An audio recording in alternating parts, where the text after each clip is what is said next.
That's one fine-looking feral DPS path. Why doesn't mine look like that? Why must life be so hard? Why must I fail in every...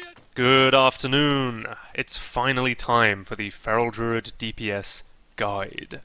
This is post-buff, meaning we're going to talk about the new, I say new, it's been a few months, a glyph of Omen of Clarity, which is by far our best glyph and should be run in almost any set. The other glyphs typically are going to be Savage Roar and Shred, and we'll talk about that later. But there's also Glyph of Rip, which is kind of interchangeable with Shred for multi-rip target fights, but that's a little bit niche.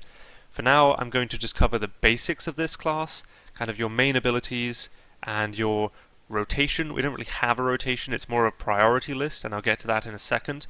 So I'm going to spend the first few minutes talking about a very basic way for completely new players, or people who are passing, let's say, under 60 or 70. I'm going to talk about some real core concepts, and then we'll get kind of slowly into the deeper and more optimizing stuff if you're pushing for those, those 99s or those high 99s. So for a start, we're just going to look at single target. This is a pull, this is Beasts of Northrend in Trial of the Crusader. I'm just using the first mob here as a good example of single target. If you have a longer pull timer, or if there's a lot of roleplay, we'd actually be doing something already, which is we would be resetting our trinkets. I'm going to explain why briefly in a moment when you see the fight.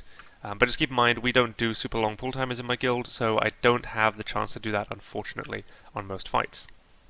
So what we are going to do anywhere around the 9, 10, 11 second mark is you'll see me start to cast Gift of the Wild. This is because it, just like it always has, except for that very brief period where Blizzard nerfed it and then fixed it like a week later, it has a chance to proc Omen of Clarity based on every single person that it hits. So in a 25-man raid, it's almost guaranteed to proc Omen of Clarity when you cast it. It's like a 95%-ish chance, somewhere around there. If you don't get it the first time, just cast it again. So you should go into every single boss with Omen of Clarity because you've cast Gift of the Wild. So really important. It's just free damage. You then want to shift back into cat form. Do this nice and early, at least 4, 5, 6 seconds away from the pull, because depending on how you're talented, you probably don't have 5 out of 5 Furor, which is a talent in the resto tree, which means when you shift into cat form, you probably won't be at 100 energy. And energy fills at 10 per second, so I'm a 3 out of 5 Furor talenter. Some people are 4 out of 5. It doesn't really matter. We'll cover talents later. But either way, you want to give yourself a few seconds to get back up to 100. Either way, you will have this Omen of Clarity here. And I'm going to explain how my UI works right now before we start the pull, so you know what to follow along for. But you should always have this Omen going in, and you should always go back into cap form in time to have full energy. You can have a little under full, because it's going to take you 1 second to spend an ability, which will use this Omen here. And our first ability, as a heads up, is either going to be Mangle or Rake, and I'll talk about why in a second. So you can be a little under 100. So now we're ready for the boss. Let's talk about this UI so you can follow along. Most people have some kind of it's called a weak aura or a feral bar, something like that set up. There are loads of them floating around. This one I have is cobbled together from a dude called MCat, who made a fantastic weak aura in the past, and a good buddy of mine called Meatslab made the Trinket tracker, which I kind of slapped in there as well. And I think it might also have been him that made the Faerie Fire tracker, but it doesn't matter what setup you have, these are the key things you need to follow. If you have Omen, you need to know that you have Omen. For me, that shows my energy bar, which is normally yellow, turning purple. This tells me I have Omen. It also is shown to the left here. This shows me how many seconds the Omen buff is left. This is also really critical. You can see it up here in your top right. It shows me, 7 seconds, 8 seconds down here is probably a rounding difference. But yeah, that's really good to know, because maybe a boss is coming out in 10 seconds and you only have 8 seconds left on Omen. That tells me, okay, I need to cast Gift of the Wild again, because it's going to drop before the boss spawns. Very important. Under that we have the critical abilities, Mangle. The Mangle debuff is insanely important and should be on the target at all times. If you're just hitting adds that will die within literally a few seconds, then don't worry about mangling.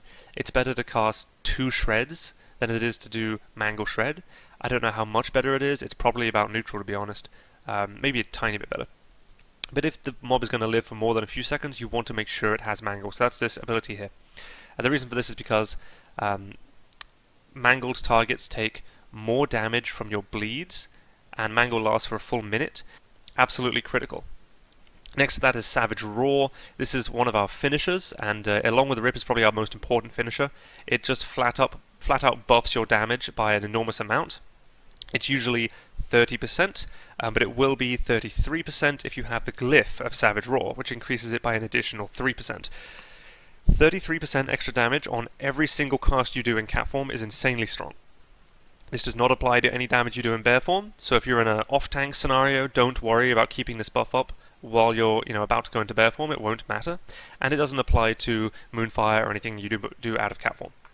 But in cat form, this is critical to keep up. Aside from your very first ability, you pretty much want to prioritize having Roar up at all times. Earlier I mentioned we don't really have a rotation, we have a priority system, which I'm going to lay out for you on the screen now. Roar is very close to the top of the priority system. We'll talk about that in a second. Right next to Roar we have Rake. This is just good to know because Rake is a little bit of a higher priority than Shred. It's one of your combo builders, and it's better damage per energy than Shred, and we'll get into that soon because that's an important topic to understand for this class. The reason why you want to track it is just so that you can plan if it's coming up in a couple seconds. There is absolutely no point in casting Shred and energy starving yourself and then not being able to use Rake when it falls off. There's just no reason to. You would just pool energy for a couple seconds and then immediately reapply Rake when it falls off. We'll talk about energy pooling in a second as well. The other important reason for this is because you never ever want to clip your Rake. This is true for Rip as well. Clipping a dot means refreshing it early. I'm going to have a log up in front of you now where you can see it should always show you in the log apply and fell off. I can't remember what that's called. You'll see it in front of you here. If it ever says refreshed, then you've made a mistake. There are some very niche cases where you might do this. If you are about to be knocked away from a boss for a long time, like Ice Howl, you would clip a Rip or maybe even a Rake on the last tick in order that it continues doing damage when you couldn't be reapplying it. But those are fairly niche. In general, if you're just standing and hitting the boss, never ever refresh a bleed early, because Rip and Rake both do their final tick as they fall off. Like, as the dot is expiring in that last nanosecond, it does its final tick. So don't clip these abilities early, unless you're about to be, knocked away from the boss, or the boss is taking off into the air like a dragon, or some other thing meaning that you won't be able to refresh them. Next to that is Rip. We've just talked about why you don't clip it, so it's important to track it. And you're also going to be wanting to keep an eye on Rip and Roar and the timers. Balancing your Rip and Roar timers is kind of 80% of this class, and we're going to talk about that as we play, how to keep them desynced, which means you don't want them ever falling off at the same time. Next, that is just Tiger's Fury. You can see it's coloured right now because I haven't cast it. It's available, so I'm going to want to cast that as soon as possible. That is also fairly high on your priority list, is to use Tiger's Fury, but there is a condition, which is it gives you 60 energy because you should be talented into King of the Jungle, and it's mostly good for the energy that it gives you. It also buffs your little kitten paws, essentially, so that you hit very slightly harder, but that is a complete side bonus. The real benefit is the 60 energy. So be very careful, don't use Tiger's Fury above 40 energy, because you won't get all of the 60 energy, you will waste some. Now, Tiger's Fury is, interestingly, not on the global cooldown, so you can use it, when you're on the global, you can use it right when you're about to cast an ability, when you're off the global cooldown, so just keep that in mind. You want to be using this around, like under 40 energy, taking into consideration any time you might have to wait for a global cooldown. And next to that, obviously, is Berserk. Very important cooldown for us, 3-minute cooldown. All it does is it halves the energy cost of your abilities. That's it. One of the most common questions that new ferals ask is, when should I be using Berserk? Or specifically, should I be saving it and trying to line it up with when my raid uses Bloodlust or Heroism? And the answer is no, or it doesn't matter. When you think about what Berserk actually does, which is reducing the energy cost of abilities, we don't have any abilities that are tied to our swing in any way. We're not warriors. Bear form is more like a warrior. It has Maul, which is Tide's essentially heroic strike. Cat has nothing. Berserk, the only way in which it's remotely connected to haste is actually a very small but negative connection, which is that during Bloodlust or during a speed pot, you're swinging faster with your little kitty paws, and you're getting more Omen procs, because you will proc Omen of Clarity from your auto attacks. And Omen procs, you'd kind of rather they happen out of Berserk compared to in it. It's not a bad thing when they happen in Berserk. Just if you could choose to stack an excess of them, you would always stack them outside of Berserk. Just because, you know, they give you a free ability, but your abilities cost half as much energy, so they are essentially half as good. Having said that, you're going to be using Berserk during Bloodlust or Heroism all the time, because most raids on most bosses will last on pull, and that's also when you should be Berserking typically.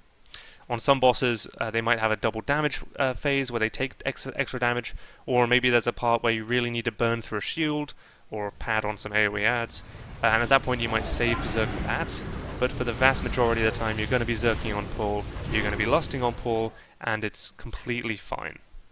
In terms of a second Berserk, when you want to cast that in a fight that's long enough, is pretty much try to align it with your trinkets. This is another reason why I like to track my trinket cooldowns, is for that second Zerk, I can tell if both my trinkets are coming off cooldown soon. I will pool energy a little bit and then hit Zerk when they pop, and slam in some shreds when I have my trinkets going. It also benefits Bear a little bit, but this is purely a DPS guide, so we're not going to talk about that.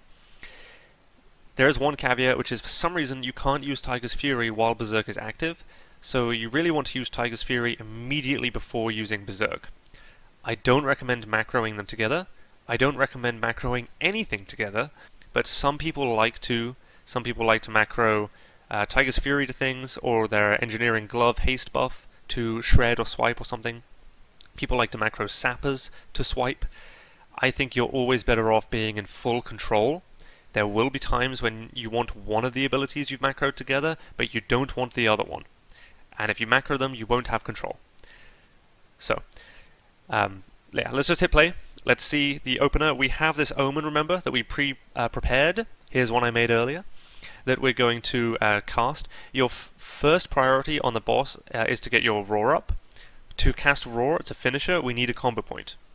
Some new ferals think that they need to get to 5 combo points and then Roar. That is not accurate. You need to cast Roar as soon as you can, which means you're going to use one ability to generate a combo point, and then you're going to Roar. And that roll will either be 1 or 2 combo points. It'll be 2 if that one ability crits, since when you crit, you get another combo point. It's another baseline talent that you should have. So whether you crit or not, just one ability, then Roar. When you open, typically you want to open with Mangle, because it is more expensive, the Mangle ability. It costs more energy. So your first 3 abilities are going to be Mangle, Roar, and Rake. You can go Rake, Roar, Mangle. But either way, your first 3 abilities are always going to go Mangle or Rake, then Roar, then whichever one you didn't cast. I'm personally going to Mangle here. It's more expensive, and with Omen, I can cast it for free, and then I Roar, and then my remaining 3rd ability is cheaper with Rake. So here we go. Boss is going to spawn. So I use my Mangle. You can see it's lit up. That tells you I have Mangle on the boss. And now I have some combo points, so immediately I'm able to do the thing on my priority list, which is I can cast Roar. So I'm going to Roar. Excellent. At this point, I'm going to... My very next priority on the list is to build up to and cast a 5-point Rip. The difference between Rip and Roar is that Rip scales with combo points in terms of damage. Rip's duration is always the same. The damage gets better with more combo points. Roar is the opposite. The damage buff is completely the same, whether it's a 1-point Roar or a 5-point Roar. It's the duration that increases with points. So you should already kind of have an intuitive gut feeling about that, which is that Rip should always be cast at 5 points. There are some very niche situations where you might cast it at 4. Very niche, so I'm not even going to talk about those for the purpose of this guide. You just want to cast Rip at 5 points. But Roar you can cast essentially at anywhere between 1 and 5 combo points. It's just important to get it up, and then it's important to keep your timers balanced. And there will come times where your timers are offsetting in a certain way, where it's optimal to do a 3 or 4 point Roar, and we'll get to that. But for now, very next thing on my priority list is build to 5 points and cast Rip. This is more important than casting Berserk. So I know Berserk is available right now, but it's better to get Rip going sooner rather than later. So, looking at this, I can see I haven't yet cast Rake, and I want to build some combo points, and I have too much energy to use Tiger's Fury.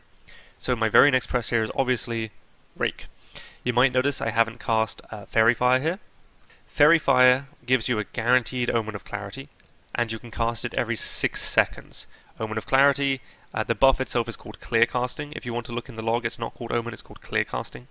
That makes your next ability cast free, and is a huge part of how we do so much damage. Because it makes your abilities free, you should always spend your most expensive abilities with that buff that makes it free. You want to get the biggest discount possible. So you want to save 45 energy, sorry, not 45, what am I talking about? 42 energy on Shred, instead of 35 energy saved by using that buff on a Rake, or something like that. You can use it on a Mangle if Mangle falls right when you have an Omen proc. It's tiny bit less efficient because you're saving just a little bit less energy, but who cares, it's a tiny amount. The only thing I will point out here is don't ever use your Omen proc on Rip because it's cheap, just like Rake, and don't ever use it on Bite because one of the weird things about how Bite works, and I'm going to talk about Bite soon, is that it converts available energy into damage for you. It converts it at an okay ratio, so it's perfectly fine to bite at the minimum with no bonus damage, which is 35. It's also perfectly fine to bite at 45 or 50 or 55. You don't want to bite at above, I believe it's about 67 energy, just because at that point you can always shred and then next global bite. It's considering that you'll have 10 seconds for that global cooldown where you're generating 10 energy.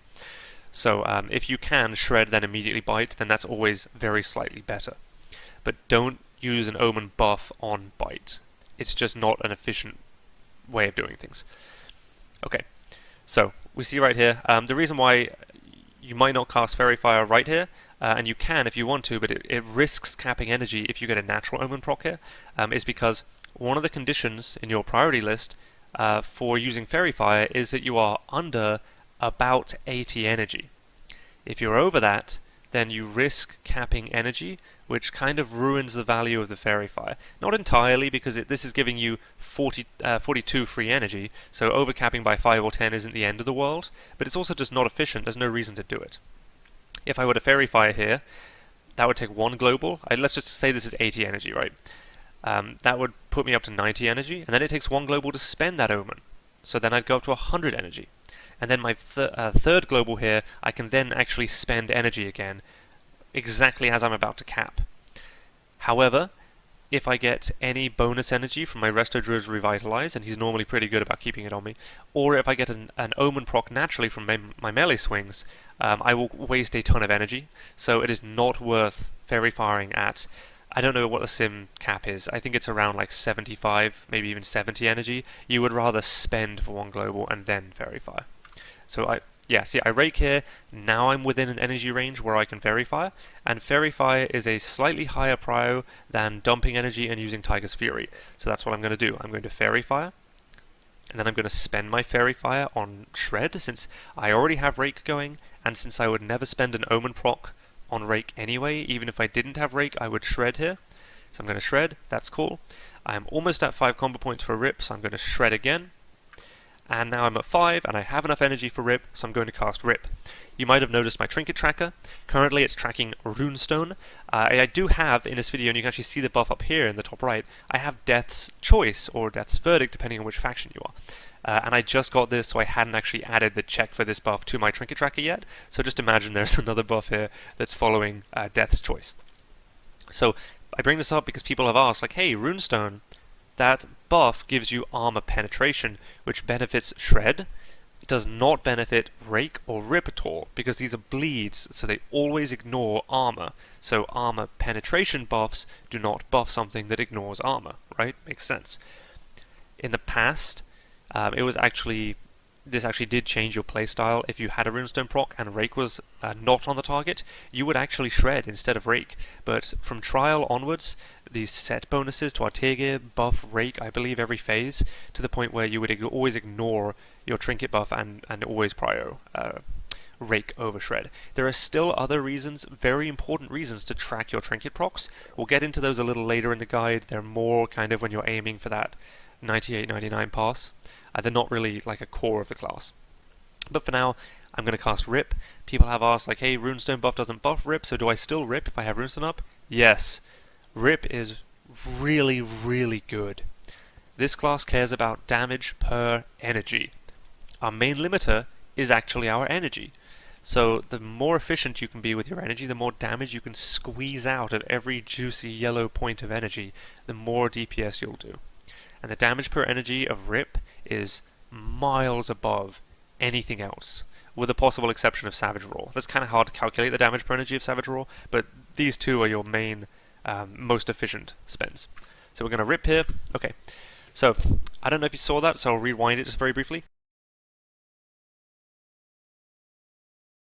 But as soon as I cast Rip, I'm now at the point where all the conditions are met for me to use Tiger's Fury, meaning I'm well under the maximum energy that I would ever cast at, which, as I've mentioned, is around like 30 to 35, just to give myself a little wiggle room for some natural Omen procs, so that I wouldn't Omen cap and such.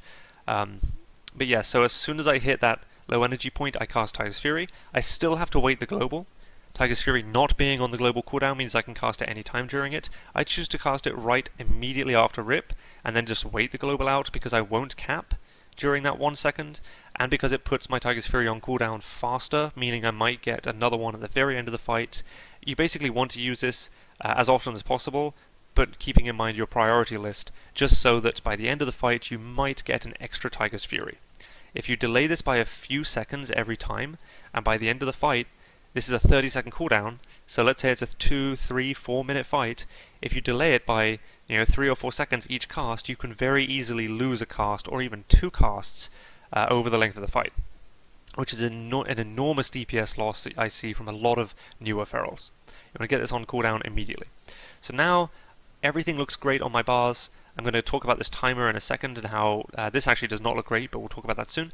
I'm unable to cast Faerie Fire because it's on cooldown, and even if I could, I probably wouldn't because I'm a little high on energy. So what I'm instead going to do is now I will Berserk. All my other conditions have been met. I've got Rip up. I'm high energy. I'm going to Berserk. It actually doesn't matter as much these days how much energy you go into Berserk with. It still feels really bad to cast Berserk at low energy. But because we have Faerie Fire as a way to essentially spend the next 2 seconds doing something productive, that is 1 second pressing Faerie Fire and the next second pressing Shred to spend the Omen proc, you can Berserk at fairly low energy, like 45-50 energy, and then just use 1 or 2 Faerie Fires during your Zerk, and you'll still have a very productive Berserk. But this all looks perfect, so my next global is going to be Berserk. I'm getting very close to cap here. I'm probably going to overcap by 1 or 2 energy, but that's fine. It's better to overcap by like 1, 2, 3 energy than my other option would be to simply not use Tiger's Fury and Berserk at very low, like 30 or 40 energy, or I could have done 1 Shred and then Berserked at more like 40 energy, but that would be far less efficient. It's much better to be very, very slightly over the cap and then have all this juicy energy to spend at half price during Berserk than it is to worry about overcapping too much. If you want to be good at any class, you have to understand the nuance in the rules, and there is no black and white. There's no never ever ever overcap energy. That's not true. Very new Feral Druids will say that, and it might be good for them, but if you want to be good, you have to understand. Let's talk about damage per energy as an example. Your energy generates at 10 per second. So if you're at the cap, you are wasting 10 energy per every second that you are at the cap. Other abilities, like Faerie Fire, can also be converted into damage per energy.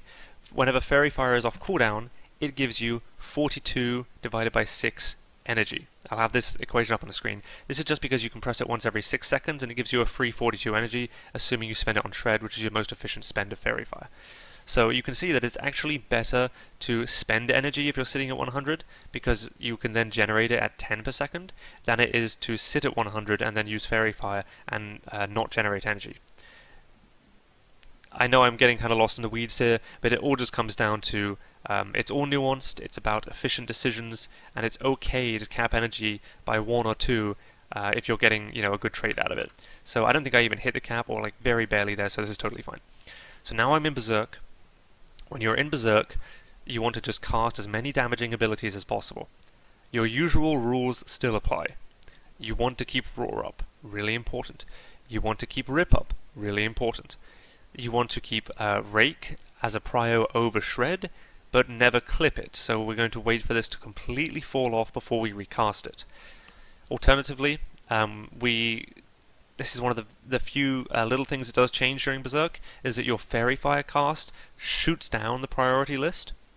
Because as long as you have, if you're in a raid environment and you have a decent amount of haste, especially if you Berserk during Bloodlust, and we'll talk about that now in a second, then you won't need to cast many Faerie Fires. You're better off just spending the energy you have and then Faerie Firing after Berserk. So let's talk about Berserk. What does it actually do? It halves the energy cost of all of your abilities. That's it. So people have asked, like, do I still rip during Zerk? Yes. I know it's half price, and I know that the more expensive abilities are also half price, like Shred, but we care about damage per energy, and when everything is divided by 2, damage per energy values all remain exactly the same, because everything's been cut in half. So Rip is still the best damage per energy ability by far that we have, so is Raw, and the ratios all stay exactly the same. You could halve them, you could quarter them, you could whatever, the ratios are what's important. So Berserk doesn't really change any of your gameplay aside from Faerie Fire, which takes a much lower priority. The way to use Faerie Fire during Berserk is if you get down to around 20 energy, then you will Faerie Fire, and then you'll spend the next 2 seconds on the global refreshing Faerie Fire, and on the next global spending it on a Shred. Now this is something I'm going to talk about with Trinkets. I wouldn't worry about Trinkets at all if you are new to the class, or rather I'm not going to worry about what I'm about to tell you, but if you're good at the class already and you want to get a little better, this is something you can do. If your guild uses long pull timers, we're going to need them to be around 40 seconds. Then what you can do is you can actually unequip your trinkets and re-equip them, and that will put them on their internal cooldown, which as far as I know, someone might correct me in the comments here, is 45 seconds for all trinkets in Wrath, or at least the ones that we care about. So if you put a trinket on an internal cooldown, that means that for the next 45 seconds it cannot proc. This can actually be a good thing. Let's say your guild does a 40-second pull timer, and right when it says 40 seconds, you take off and re-equip your runestone. That means your runestone will not proc for 45 seconds no matter what. But you're pulling the boss in 40 seconds. This gives you 5 seconds at the start of the boss where you are hitting it, where the runestone cannot proc. After that 5 seconds, or however long you've delayed it by, it will be able to proc, and it will probably proc right away. When you're hitting the boss rapidly, especially if you're lusting on pull and you have a pre-speed pot going, you're casting abilities every global, you're probably going to proc runestone extremely quickly after it's come off cooldown, and you want it to be up as much as possible during your Berserk when you're casting almost exclusively damaging abilities. Before Berserk, we're not really casting that many damaging abilities, and yet Runestone procs early because I didn't have a chance to do the reset I just told you about. So my Savage Roar is one global cast that does not benefit at all from a trinket. My Mangle is a low damaging ability that does benefit, but it's not a very high damage ability. Rake in this case is a bleed, doesn't benefit from a Runestone proc. Rip also doesn't benefit. Some of the other trinkets do buff your bleeds, but even then, specifically Dark Matter, Rip will actually snapshot any buff you have when you cast Rip. But now, going into Berserk, you're going to see I'm going to just slam out a bunch of nice juicy shreds, and I only have 3.5 seconds of Runestone. If I'd been able to delay my Runestone by 5 seconds, I would have almost 9 seconds of Runestone here, so it would line up much better with my Berserk. This actually makes quite a big difference, and if you can get your guild to do a 40-second pull timer for you, it's very helpful, especially on shorter boss fights, where aligning uptime becomes more and more impactful. The only time you wouldn't do this is if delaying a trinket by 5 or 6 seconds might actually cost you a trinket proc at the very end of the fight, but that's almost impossible to know unless your fight kill times are consistent to within a few seconds every week. And even then, you're just trading, uptime at the start during Zerk for uptime out of Zerk, so it probably neutrals out. So as you can see, Faerie Fire is off cooldown, but I'm not going to use it because I'm in Berserk, so I'd rather just spend down to around 20 energy and then use it. If I get lucky on natural Omen procs, I won't even have a chance to use Faerie Fire, because I'll just be spending Omens and regenerating energy faster than you can even cast it, which is a good feeling. So I'm now at 5 combo points. Let's look at timers. This is critical to being any good at feral DPS. This is what we call desyncing or offsetting your timers. You'll hear those two phrases a lot. That's what this offset tracker is allowing me to determine, is when it's most efficient for me to refresh my raw. It's around the 24-25 second is the optimal offset. This means that I'm actually just going to wait at 5, and I'm going to be using combo point building abilities like Shred and Rake at 5 points and wasting the points, the combo points. This is something that new ferals really struggle with. Combo points are not very valuable. They are just not. Energy is incredibly valuable. Remember Kel'Thas? Energy. Power. My people are addicted to it. Words to live by. This is something that a lot of players struggle with, especially people who have rogue experience. They really value combo points. We really don't. We have easily enough combo points to maintain rip and raw at all times, but we don't really have enough extra combo points to be biting constantly. The optimal bite cast per minute is about 2, which should tell you that there are several cycles sometimes where you'll just do, rip, raw, rip, without a bite anywhere to be seen. It really depends on your timers. When you're getting used to it, some people even suggest not biting at all until you've got rip and raw down. This is because incorporating bite is actually a relatively minor DPS gain. It's just not a very impressive finisher. It feels nice, it's a great big number, but compared to messing up your rip and raw timers, let's put it this way, if you choose to bite and you're not comfortable and it does screw over your other 2 finishers, you will actually lose a ton of damage, compared to if you were just shredded at 5 instead of using bite. So I'm not going to do a play-by-play of all of this. I've done that in many other videos. I just wanted to use this as kind of an example of a good single target fight. For the rest of this, you're going to see me just managing my rip and raw. Like, I wait until rip has fallen all the way off and then I refresh it. At this point, as I mentioned, this big number next to my rip shows my shred extension, so I know from here that there's 4 seconds plus 9, so I have 13 seconds left. I have a 5-second difference between that, this is 13, and my raw at 18.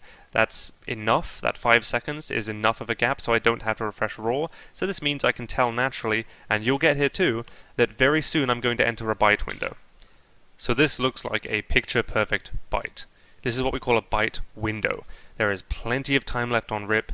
As I mentioned, the sim will bite if there is 4 or more seconds left. That's very aggressive. That means that you will almost certainly get some downtime on your rip after the bite, but it will be a net gain as long as it's not more than 6 seconds of downtime. If you're brand new and you're learning, or if you're just kind of unsure if you've been biting at the right times, I suggest starting by biting a little bit more safely. This is a very safe bite here. We have 9 seconds, because remember that extension is another 2 seconds. We have 9 seconds to get back up to 5 combo points before rip. That is tons of time, especially since Tiger's Fury is coming off cooldown soon. So, we're going to bite here, and you'll see easy build back up to 5. Yeah, we're back up to 5. The sim would actually bite again here. I don't know if I did. I may have pussied out a little bit in this recording. I can't remember. But the sim would bite here, because this is the exactly most aggressive conditions where the sim will bite. 4 seconds left on rip, and then 5+ seconds more after rip ends left on raw. This is perfect, actually. And I'm at exactly the right energy, so maybe I bite here. No, see? I knew it. I was a scaredy cat. So instead we're just going to refresh our rip. We're going to get as many combo points as we can before raw falls. And then when raw falls, you just immediately raw again. Don't build back up to 5 without raw. It looks like I got a hit in right as raw was falling there, which is fine. And then I use a situation to cast Faerie Fire, because it's a non-damaging ability. It isn't affected by me having raw up or not, so it's a very good use of your time if this ever happens. And remember your prio, that prio list I showed you has casting Faerie Fire extremely high on it. So also raw does not use the Omen, interestingly, which is really, really nice, because you don't want to use an Omen on raw. Raw is 25 energy. That's very, very cheap. You want to be getting your free meal ticket used on something expensive, not something cheap. So here we are again. I'm not going to go through all of this, but yeah, I hope this guide has been useful to you. I will actually use one final little thing here at the very end of this, because the boss is about to die, which is that it's worth knowing how long the boss is away from dying, because you'll reach a point where it's not worth ripping, and you'll just want to bite instead. I think I rip here because I wasn't quite sure how long this boss was going to live. I know he's dying very quickly, but we have snowballs up. You can't see them because I'm hiding the raid frames, but our raid leads sometimes ask us to call the snowballs a little early, and then the boss might go on and live for another 10 seconds. So I think I decide to rip here, yep, just in case. And then he, goes ahead and just dies way too quick, so that probably should have been a bite. And then at this point I decide to refresh Roar instead of biting, just so that I can go and, beat up those snowballs.